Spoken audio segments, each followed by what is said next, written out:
Now we're going to have a look at the floor of the oral cavity.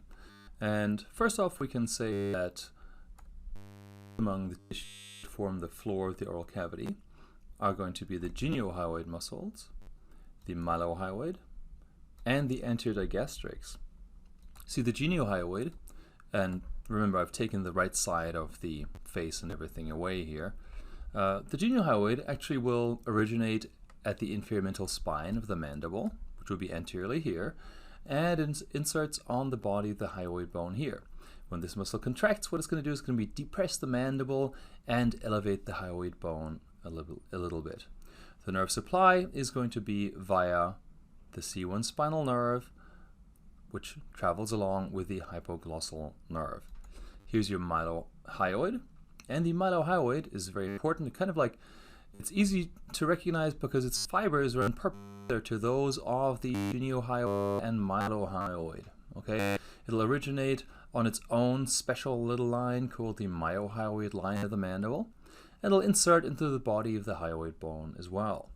When this muscle contracts, you see the fibers running basically, well, perpendicular, as I said, to the direction of the geniohyoid fibers. When this contracts, it'll help pull up or elevate and draw the hyoid bone forward, which leads to elevation of the tongue and depression of the mandible.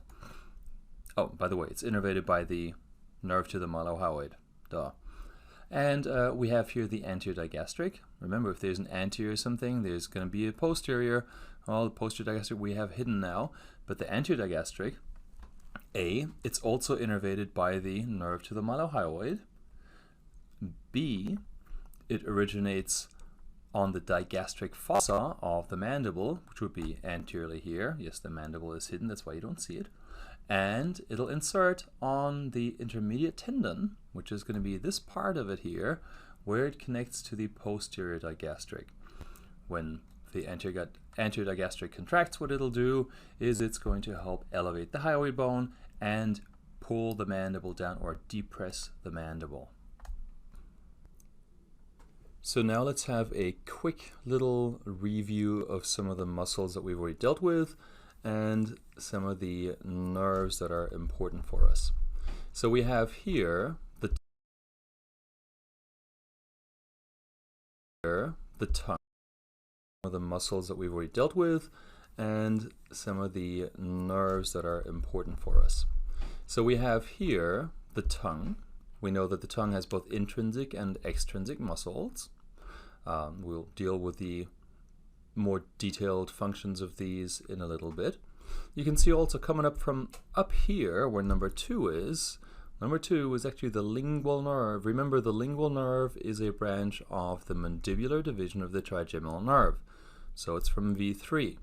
The lingual nerve, very, very importantly, is joined by the chorda tympani, which actually comes from cranial nerve number 7, the facial nerve, and the chorda tympani will bring both special sensory taste fibers to the anterior 2/3 of the tongue and parasympathetics that will synapse in the submandibular ganglion. Okay, so the lingual nerve contains general sensory afferents, just general sensation, that is like if you bite the tip of your tongue or something, for the anterior 2/3 of the tongue. However, as it is joined by the chorda tympani, it also has taste fibers to the anterior 2/3 and parasympathetics to the submandibular ganglion. The parasympathetics from the submandibular ganglion will then be distributed to the submandibular gland and the sublingual glands.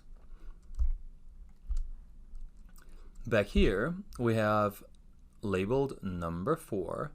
That is the glossopharyngeal nerve, cranial nerve number 9. Cranial nerve number 9 is one of those 4 cranial nerves, 3, 7, 9, and 10, that also has parasympathetics. Well, the glossopharyngeal nerve will innervate the stylopharyngeus, for instance, but also the posterior 1/3 of the tongue. And the glossopharyngeal nerve will convey taste fibers, so special sensory afferents from the posterior 1/3 of the tongue. So, if you are asked what provides taste fibers to the tongue, you would reply correctly The anterior 2/3 are supplied via the chorda tympani that comes from the facial nerve, and the posterior 1/3 comes from the glossopharyngeal nerve. Down here, moving further down, number 5 is the hypoglossal nerve. The name implies that it goes deep to the tongue, and that is true. The hypoglossal nerve will enter deep to the tongue and kind of loops around behind the posterior digastric and then goes underneath the tongue, and it innervates all of the intrinsic tongue muscles. It also innervates the styloglossus. Actually, speaking of which, anything with the term stylo in its name implicates it comes from the styloid process. So there are 3 muscles that attach to the styloid process, will be the styloglossus, the stylohyoid, and the stylopharyngeus. And these 3 muscles have 3 different innervations. Styloglossus by the hypoglossal, stylohyoid by the facial nerve, and the stylopharyngeus by the glossopharyngeal nerve. Please do note, however, that the pharyngeal constrictors are innervated by the pharyngeal branch of the vagus nerve, so cranial nerve number 10, with the exception of the stylopharyngeus, which is innervated by the glossopharyngeal nerve, cranial nerve number 9. Down here is the thyroid muscle, and this is innervated by a little branch that has hitched a ride on the hypoglossal nerve. It's a nerve to the thyroid, which is basically a branch of the C1 spinal nerve that just hitches a ride on the hypoglossal nerve. Here's the hyoglossus muscle. Here's the geniohyoid, the genioglossus, submandibular duct, submandibular gland. So let's see if we can summarize some of what we've learned about the tongue so far. So all of the muscles of the tongue are going to be supplied by the hypoglossal nerve, except for one muscle, which would be the palatoglossus. Okay, and the hypoglossal nerve, we can see as it kind of loops around and then dives deep to the tongue. Here highlighted is your hypoglossal nerve. For general sensation, touch, temperature, we have your lingual nerve that supplies it to the anterior 2/3 of the tongue. The posterior 1/3 of the tongue is supplied by the glossopharyngeal nerve. Remember that the special sensory fibers that are reaching the tongue that are important for taste, they actually come from the lingual nerve via the chorda tympani, which is a little bit higher up here, right up there, as it joins the lingual nerve. And the chorda tympani comes from cranial nerve number 7. Also, if we follow this down, so you have your parasympathetic fibers and special sensory fibers traveling down the chorda, joining the lingual nerve. The nerve below here is the inferior alveolar nerve. The general sensory fibers are just coming from the anterior 2/3. However, here's your submandibular ganglion, just hanging off of the lingual nerve. That's why I like to call it a danglion, which is a dangling ganglion. Yes, that's a dad joke. Anyway, there's the danglion. This is synaptic parasympathetic fibers from